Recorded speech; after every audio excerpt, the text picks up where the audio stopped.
우리는 인생을 살아가면서 참 많은 문제를 만나요. 그렇죠? 마치 인생이 문제집 같아요.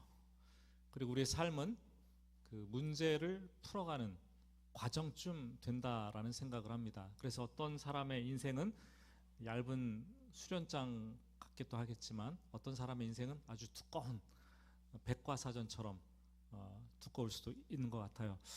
내 인생이 어떤 문제를 만나든 아니면 설사 풀기 어려운 인생의 난제를 만나더라도 우리는 문제를 문제 그대로 받아들이고 나면 그만입니다. 하지만 그렇지 못한 사람들이 있어요. 문제를 문제가 아니라 이 존재로 확대시켜서 해석하는 사람들이 종종 있습니다. 예를 들면 나는 대학에 떨어졌어. 그러면 앞으로 어떻게 이 문제를 헤쳐나가야 될 것인가? 문제로 받아들이면 되는 거예요. 그런데 문제를 존재로 해석하는 사람들은 나는 인생의 실패자인가 봐. 내 인생 다 끝났나 봐. 이렇게 생각을 하는 거죠. 절망을 하는 거죠. 내 인생이 문제를 만난 것이지 나의 존재, 나의 인생 자체가 완전히 실패한 것은 아니라는 거예요. 여러분, 인생의 문제 가운데 가장 어려운 게 뭐예요? 네. 자식. 이따 자식이기도 하겠지만, 자식도 자식이겠지만 좀 더 그 문제를 범위를 키워보면 인생의 가장 어려운 문제는 관계의 문제예요. 관계의 문제. 이 관계는 생물과 같아서 점점 더 가까이 이게 다가오거나 점점 더 멀어지거나 반드시 둘 중 하나입니다. 그대로 그 자리에 관계가 멈춰진 사람들은 없어요. 관계가 멈춰졌다 그러면 엄청 멀어지는 거죠. 그 사람하고. 신앙도 관계입니다. 하나님과의 관계요, 이웃들과의 관계입니다. 더 멀어지든지 더 가까워지든지 둘 중 하나죠. 지금 여러분은 어떤 관계를 맺고 있습니까? 관계가 멀어질 때 나타나는 증상이 몇 가지가 있는데 첫 번째는 대화가 줄어들어요. 하나님께는 기도가 줄어들겠죠. 두 번째는 정서적으로 거리감이 생깁니다. 멀어진 듯한 느낌을 받게 돼요. 세 번째, 그 대상에 대해서 관심이 자꾸 사라지는 거죠. 여러분, 자식들에게 잔소리 부모가 많이 하잖아요. 왜 하는 거예요? 사랑하기 때문에, 관심이 있으니까. 여러분, 이렇게 대화가 줄어들고 정서적으로 거리감이 생기고 관심이 줄어들면 나에게, 우리 집에 문제가 덜컥 발생한 것이죠. 그때 절망하거나 포기하지 말고 어디서부터 잘못되었는지, 무엇이 문제인지 기도하면서 하나씩 하나씩 우리는 풀어 나가야 되는 거죠. 이 문제 없는 가정이 없지만 이삭과 리브가의 가정은 참 문제가 많은 가정이었어요. 엮이는 가정이었습니다. 부부간의 관계가 멀어지니까 대화가 단절된 거예요. 대화가 단절되니까 집안에 대소사, 크고 작은 일들이 있는데 그것조차 의논하지 않습니다. 서로 그냥 엿듣기만 하는 거예요. 숨어가지고. 이 결정적으로 부모의 편애가 형제의 경쟁을 부추기고 형제 다툼으로 이어지더니 분노하게 만들고 결국 형제 살인 계획까지 짜도록 만들어 주었습니다. 그래도 참 오늘 28장을 읽으면서 다행인 것은 부모가 가정의 문제가 무엇인지 발견했다. 그 문제를 알아차리고 하나씩 하나씩 풀어나가고 있구나 볼 수 있는 거죠. 오늘 말씀을 보면서 그 과정을, 문제를 풀어가는 과정을 보면서 함께 은혜를 나누게 되기를 주님의 이름으로 축복합니다.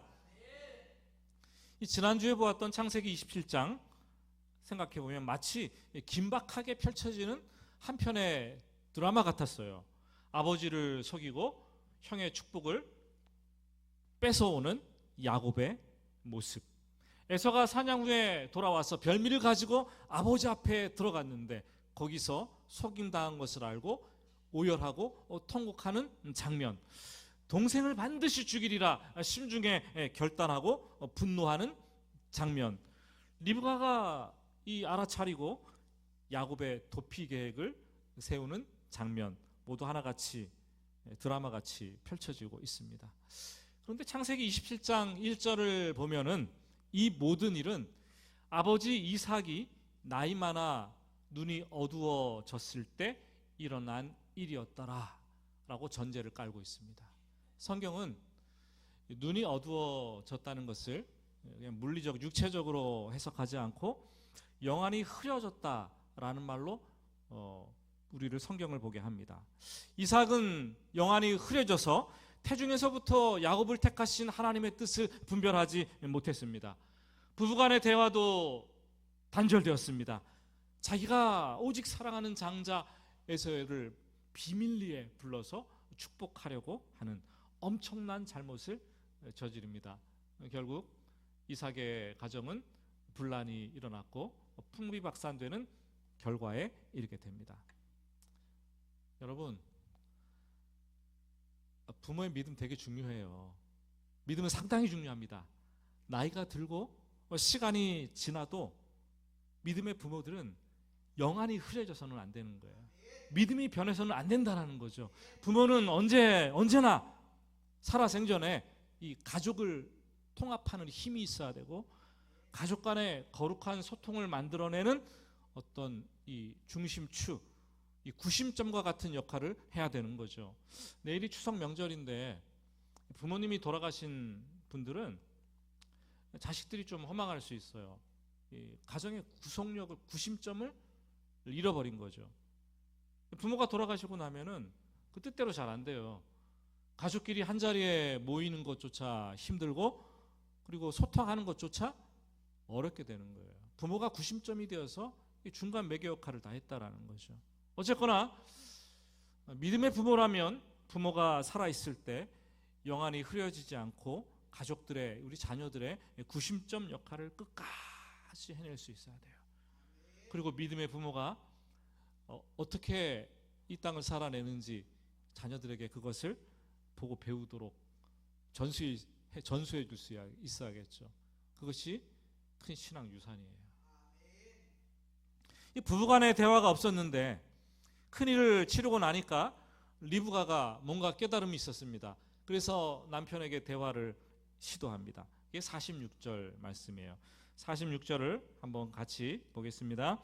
리브가가 이삭에게 이르되 내가 햇사람의 딸들로 말미암아 내 삶이 싫어졌거늘 야곱이 만일 이 땅의 딸들 곧 그들과 같이 햇사람의 딸들 중에서 아내를 맞이하면 내 삶이 내게 무슨 재미가 있으리까.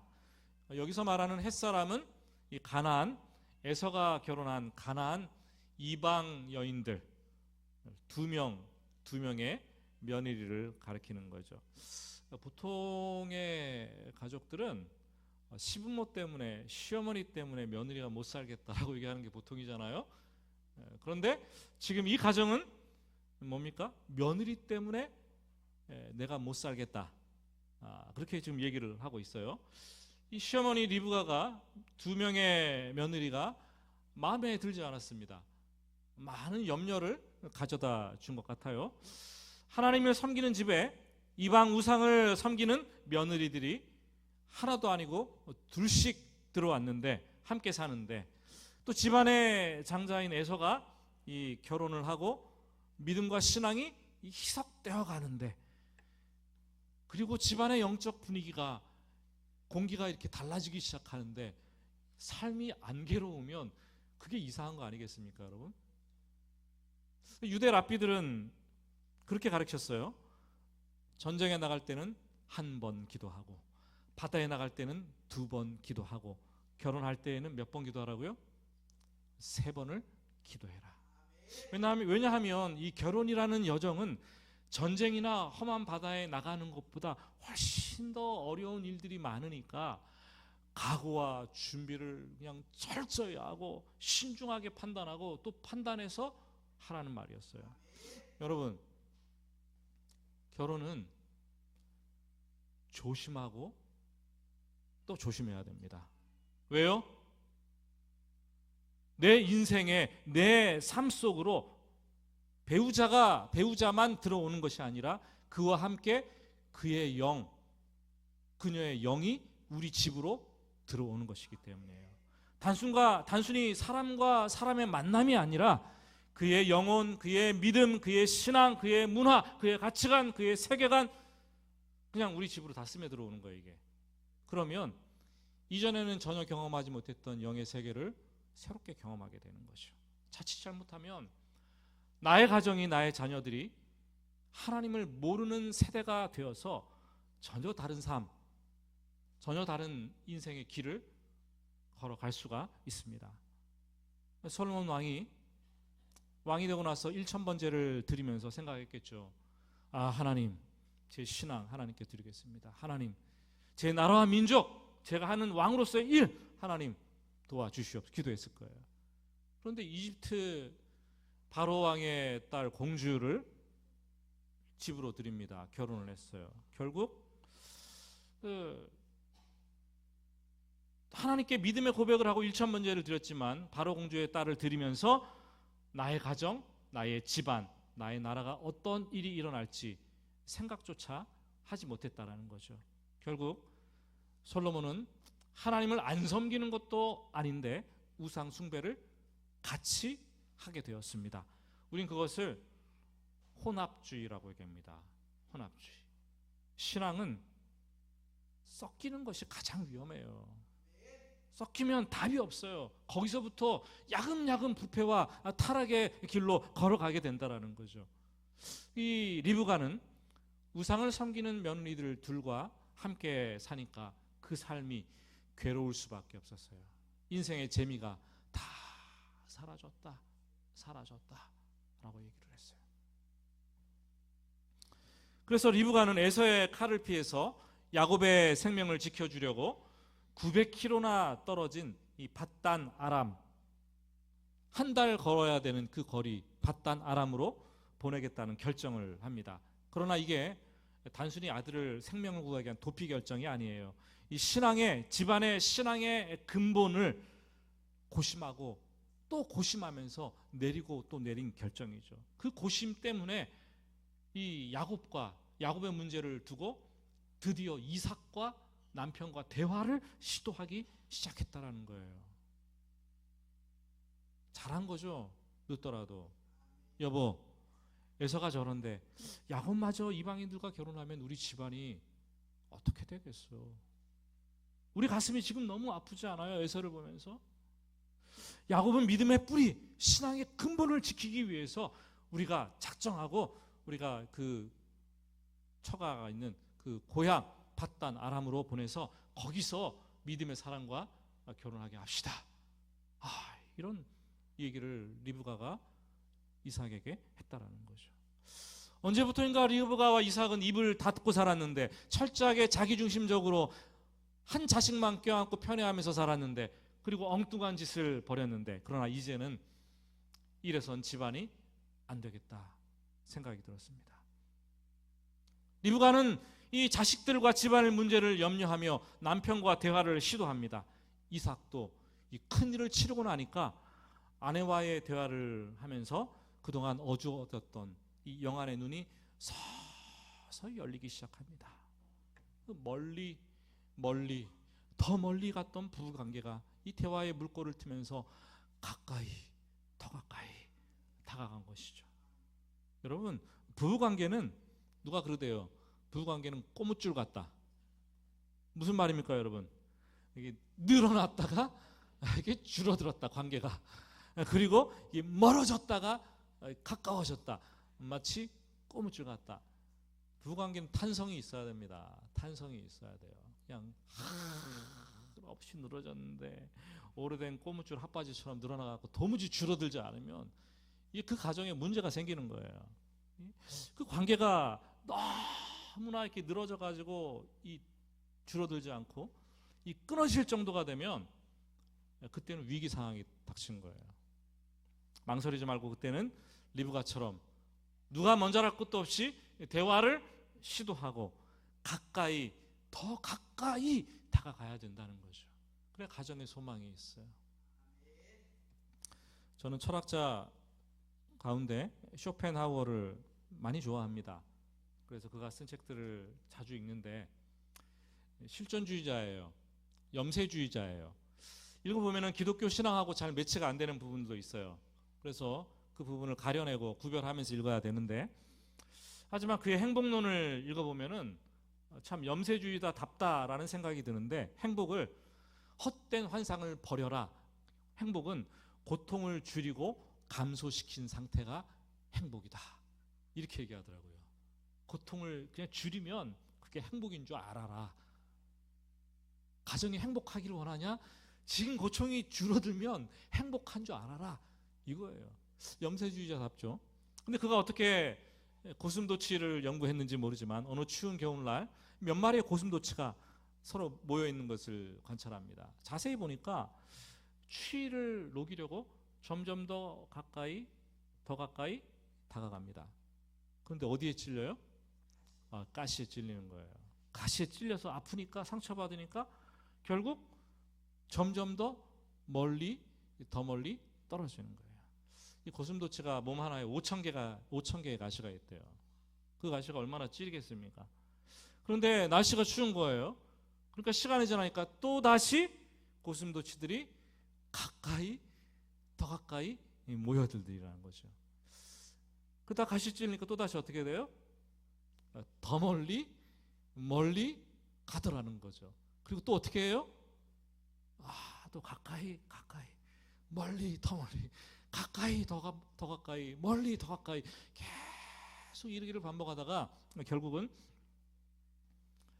이 춥지도 않고 가시에 찔리지도 않는 그 적당한 거리를, 최소한의 간격을 이렇게 찾아서 그렇게 멈춰 있었다라는 거예요. 쇼펜하우어는 그런 얘기를 했어요. 수많은 사람들이 이런 관계를 유지한 채 최소한의 고통을 느끼며 살아가려고 한다. 여러분 가정 어떠십니까? 우리에게도 상당히 많은 가시가 있어요. 그렇죠? 서로 적당한 거리를 유지하고 살아가면 그게 행복인가요? 그게 진짜 행복할까요? 리브가는 적당한 거리를 유지하면서 이제까지 자기중심적으로 살아왔습니다. 근데 이제는 가시에 찔릴지도 모르지만 더 가까이 남편과의 거리를 좁혀가기 시작을 합니다. 처음 시작한 대화의 관심사는 자식 문제들이었어요. 자식 때문에, 자식 문제들. 성경에는 생략되어 있지만 아마 자식들의 문제를 막 주고받고 얘기하면서 너는 왜 그랬냐? 너는 왜 그랬냐? 나는 이랬다 막 그러면서 서로 상처가 됐을 거예요. 상처를 주고받고 눈물도 흘렸을 것이고 미안함과 안타까움 때문에 그런 표현도 다 얘기했을 겁니다. 그런데 대화가 점점 더 무르익을수록 주제가 바뀌는 거예요. 자식의 문제, 집안의 문제로 시작했다가 신앙의 문제, 하나님의 문제로 얘기가 막 확대되기 시작하는 거예요. 그 얘기를 마치고 나서 이삭이 깨달은 것이 있어서 야곱을 부릅니다. 그리고 다시 축복해 주는 장면이 3절과 4절 말씀입니다. 제가 3절을 읽을 테니까요, 여러분들이 4절을 읽어보세요. 전능하신 하나님이 내게 복을 주시어 내가 생육하고 번성하게 하여 내가 여러 족속을 이루게 하시고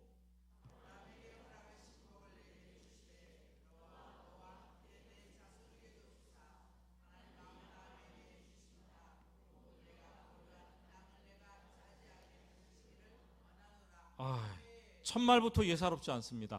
전능하신 하나님이 내게 복을 주시어.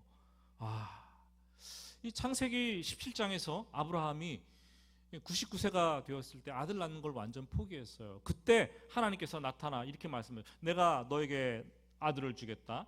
그리고 여러 민족의 아버지가 되게 하겠다. 너로 너의 민족으로 자손으로 하여금 가나안 땅에서 영원히 거주하게 하겠다. 언약을 탁 맺으시면서 그때 하나님께 자신을 전능하신 하나님이다 계시를 하셨습니다. 근데 지금 이삭이 전능하신 하나님이, 그 아들 이삭이 전능하신 하나님이 야곱을 축복하는 거예요. 지나고 보니까 내 아들조차 내가 마음 먹은 대로 축복할 수 없는 연약한 존재로구나 깨닫게 되는 거예요. 아, 하나님은 작정하신 대로 하나님께서 다 이루어 가시는 분이구나. 나는 하나님과 비교조차 할 수 없는 연약한 사람이구나 깨닫는 거죠. 그리고 전능하신 하나님이 복 주셔야 된다는 것을 비로소 깨닫게 되는 거예요. 여러분, 아까 관계 중에서 제일 힘든 게 문제 중에 인생의 문제 중에 제일 힘든 게 뭐라 그랬어요? 우리 권사님 자식이라 그래요. 자식. 그 자식들 괜찮아요. 화내지 마세요. 자식이 누구 가정이나 다 힘들어요. 자식은 하나님께서 부모를 겸손하게 만들기 위해서 주신 선물이에요. 자식은 하나님께서 부모의 믿음을 단련시키기 위해서 주신 하나님의 선물이에요. 부모는 자식을 키우면서 드디어 비로소 나는 약하고 하나님은 전능하시다, 전능하신 하나님인 것을 발견하게 되는 거죠. 이삭이 야곱을 전능하신 하나님을 빌어서 축복을 해주는데 아주 길게 축복을 해주지만 이 축복의 메시지의 핵심은 아주 간단합니다. 하나예요. 하나님께서 아브라함에게 주셨던 복을 너 야곱과 너 자손에게 주기를 원한다. 아브라함에게 주셨던 복이 뭡니까? 가나안 땅을 차지할 거고 너뿐만 아니라 너의 자손들도 그 땅에 살면서 복을 받을 것이다. 단순히 부동산을 차지하라는 말이 아니에요. 오해하지 마세요. 하나님과 언약 관계를 맺고 그 땅에서 영원히 언약 백성으로서 살아가게라, 그 약속을 지금 하고 있는 거죠. 얼마 전 눈이 어두워서 이 야곱을 에서로 착각하고 막 축복할 때에는 그때는 전혀 다른 말이잖아요. 그때랑 얼마나 많이 분위기가 다른 모습입니까? 창세기 27장 27절부터 29절까지를 읽어보면은 이전에 야곱을 착각하고 축복할 때의 내용입니다. 한번 봅시다. 그가 가까이 가서 그에게 입맞추니 아버지가 그의 옷에 향취를 맡고 그에게 축복하여 이르되 내 아들의 향취는 여호와께서 복 주신 밭의 향취로다. 하나님은 하늘의 이슬과 땅의 기름짐이며 풍성한 곡식과 포도주를 내게 주시기를 원하노라. 만민이 너를 섬기고 열국이 내게 굴복하리니 내가 형제들의 주가 되고 내 어머니의 아들들이 내게 굴복하며 너를 저주하는 자는 저주를 받고 너를 축복하는 자는 복을 받기를 원하노라. 아멘. 아멘. 이전에는 별미에만 집착했어요. 기억나십니까? 그리고 육신이 잘 되는 복만 주구장창 그 얘기를 하지 않습니까? 향취, 기름짐, 곡식, 복, 다 육신의 복만 주구장창 얘기했어요. 그런데 큰일을 치르면서 아내와 대화를 하게 되면서 이 전능하신 하나님이라는 것을 깨닫게 되고 영안의 눈이 확 열리니까 제정신을 차리는 거예요. 이제는 하나님께서 아브라함에게 주셨던 그 복, 하늘의 신령한 복, 언약 백성으로서의 그 복을 야곱에게, 너의 자손에게 주기를 원하노라. 축복의 범위가 야곱 한 사람도 아니고 그의 자손 대대로 주기를 원하노라 확대를 시킵니다. 여러분, 부모는 세상의 복에 매이면 안 되는 사람들이에요. 믿음의 부모는 자녀들에게 자자손손 대대로 신앙의 축복을 빌어주는 사람이 우리 믿음의 부모들입니다.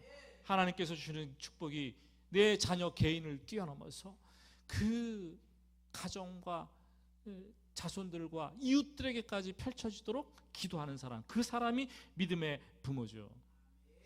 드디어 야곱은 아버지로부터 진짜 축복을 받은 거죠.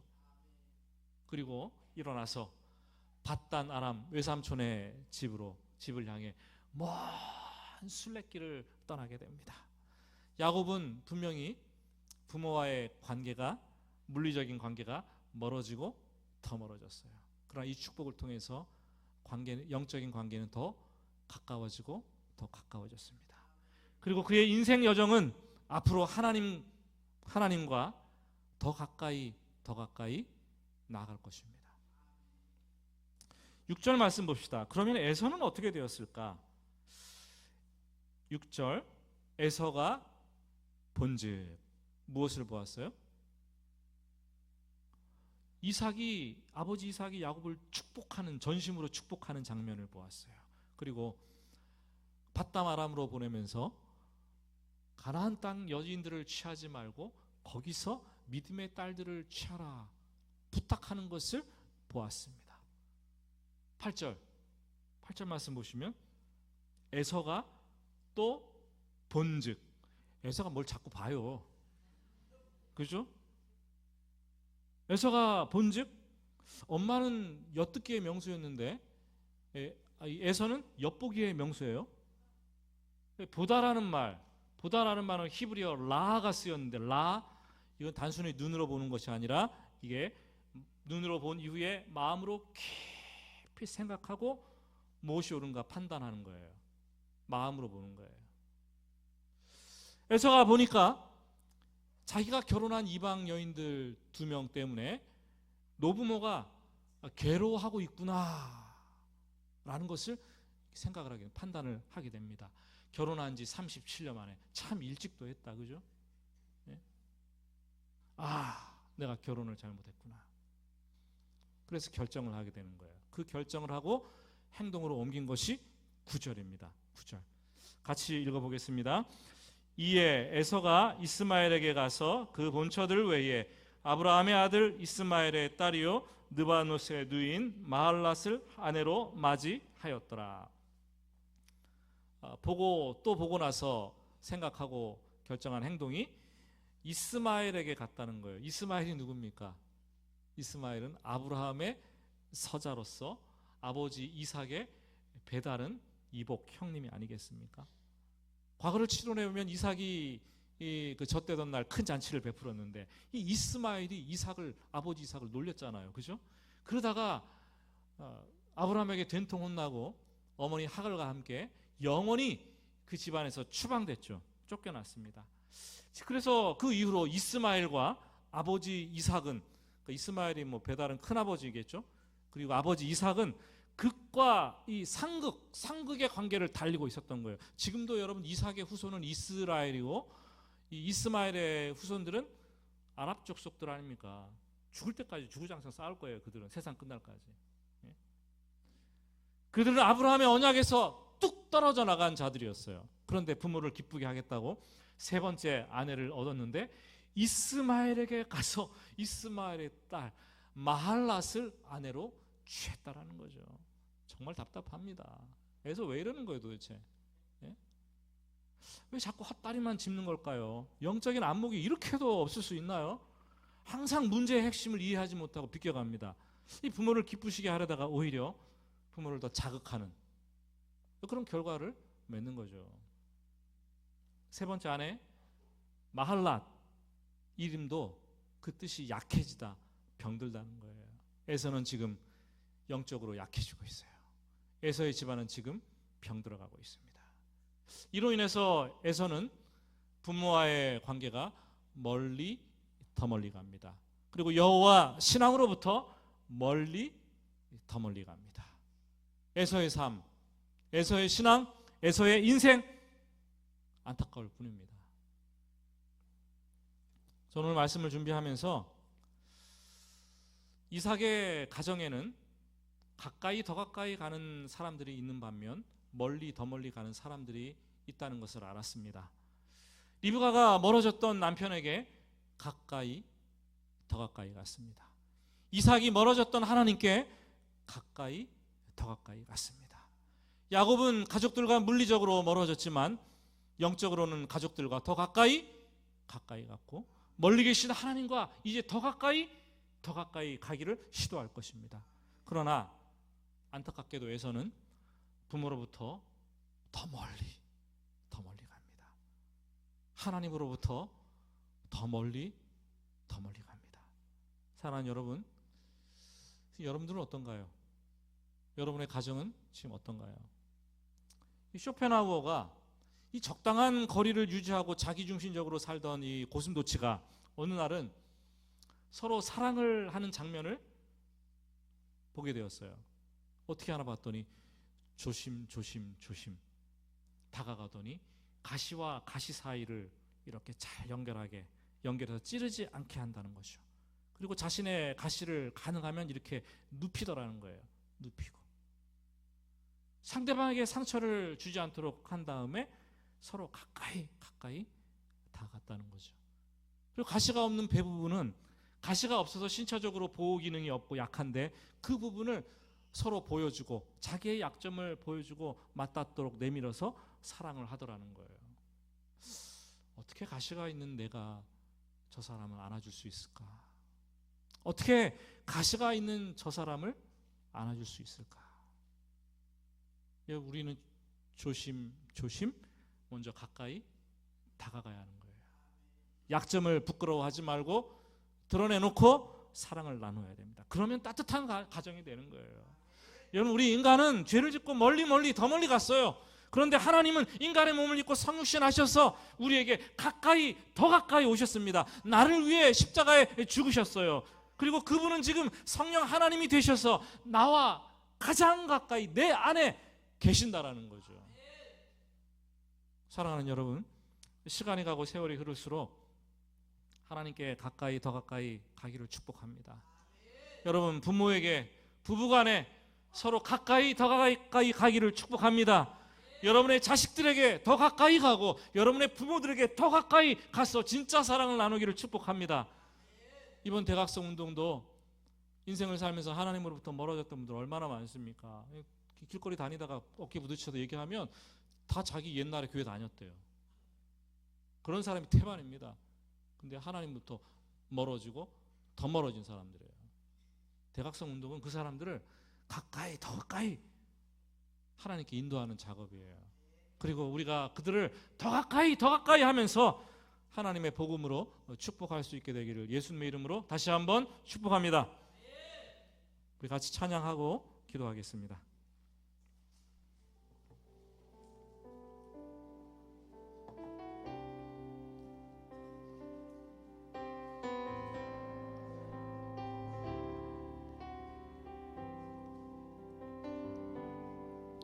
주께 가까이 날 이끄소서. 저리 주님만을 원합니다. 채워주소서.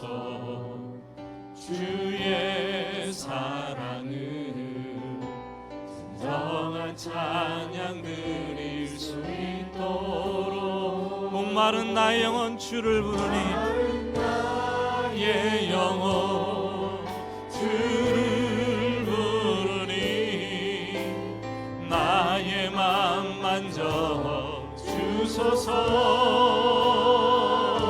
주님만을 원합니다. 더 원합니다. 나의 맘 만져 다시 한번 주께 더 가까이 날 이끄소서. 주께 가까이 날 이끄소서. 저리 주님만을 원합니다.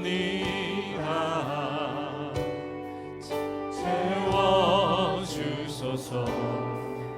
주의 사랑을 진정한 찬양 드릴 수 있도록 목마른 나의 영혼 주여 채워주소서. 목마른 나의 영혼 주를 부르니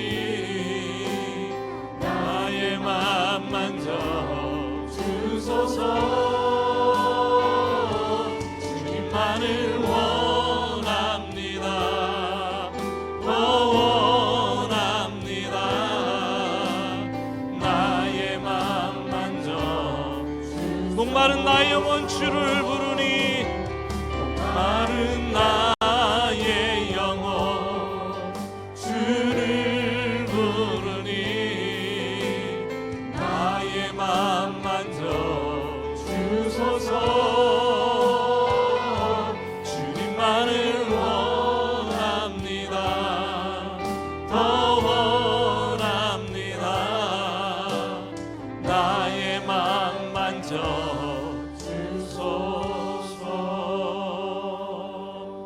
같이 기도하겠습니다.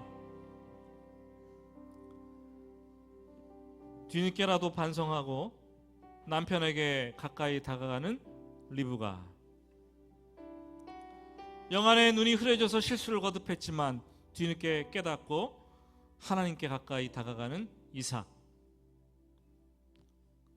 속였던 인생을 살았지만 순례길을 가면서 하나님께 더 가까워질 야곱. 그러나 에서는 너무 안타까웠어요. 오늘 이 자리에 아직까지 풀리지 않은 관계로 인해서 갈등하고 아파하는 분들이 계십니까? 관계 회복은 죽었다 깨어나도 저절로 되는 게 아닙니다.